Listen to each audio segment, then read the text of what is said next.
తెలంగాణలో జరుగుతున్న గ్రామ పంచాయతీ ఎన్నికల్లో అధికార కాంగ్రెస్ హవా స్పష్టంగా కనిపిస్తోంది. 60కి పైగా స్థానాలను ఆ పార్టీ హస్తగతం చేసుకుంది. స్థానిక పోరులో జోరు మీదుంది కాంగ్రెస్ పార్టీ. స్థానిక సంస్థల ఎన్నికల్లో కాంగ్రెస్ విజయ దుందుబి మోగిస్తోంది. ఎన్నికలు జరిగిన స్థానాలు 60% పైగా కాంగ్రెస్ చేజిక్కించుకుంది. ఇప్పటి వరకు తెలంగాణలో 2 విడతలుగా స్థానిక సంస్థల ఎన్నికలు జరిగాయి. 2 విడతల్లోనూ కాంగ్రెస్ పార్టీ మద్దతు పలికిన అభ్యర్థులే మెజార్టీ స్థానాలు గెలుపొందారు. సుమారు 60% పైగా కాంగ్రెస్ మద్దతుదారులు సర్పంచులుగా గెలిచారు. ఇది అధికార పార్టీకి కొంత బూస్టప్. తెలంగాణ సర్కారు అమలు చేస్తున్న పథకాలకు స్థానిక సంస్థల ఎన్నికల్లో ప్రజలు మద్దతుగా నిలబడ్డారని ఇండికేషన్ పంపించారని సీఎం రేవంత్ రెడ్డి భావిస్తున్నారు.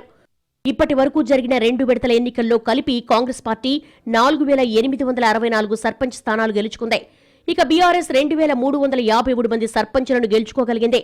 బీజేపీ 451 మంది సర్పంచులను గెలిపించుకుంది. మొదటి విడతలో కాంగ్రెస్ పార్టీ 2297 మంది సర్పంచులను గెలుచుకోగలిగింది. మొదటి విడతలో కొంత సమన్వయ లోపం కాంగ్రెస్ పార్టీలో ఏర్పడింది. రెండో విడతకు దాన్ని కొంత సెట్ చేసుకునే పనిలో పడ్డారు. దీంతో రెండో విడతలో 2567 మంది సర్పంచులను గెలుచుకోగలిగారు. మొదటి విడత కంటే రెండో విడతలో సుమారు 300 మంది సర్పంచులను ఎక్కువగా గెలుచుకోగలిగింది కాంగ్రెస్. ఇప్పుడు మూడో విడత ఎన్నికల కోసం కాంగ్రెస్ సన్నద్దమవుతోంది. మూడో విడత ఎన్నికల కోసం జిల్లా నాయకులందరినీ సమన్వయం చేసే పనిలో పడింది. మూడో విడతలో కూడా 50% పైబడి సర్పంచ్ స్థానాలు గెలుచుకోవాలని లక్ష్యంగా పెట్టుకుంది కాంగ్రెస్.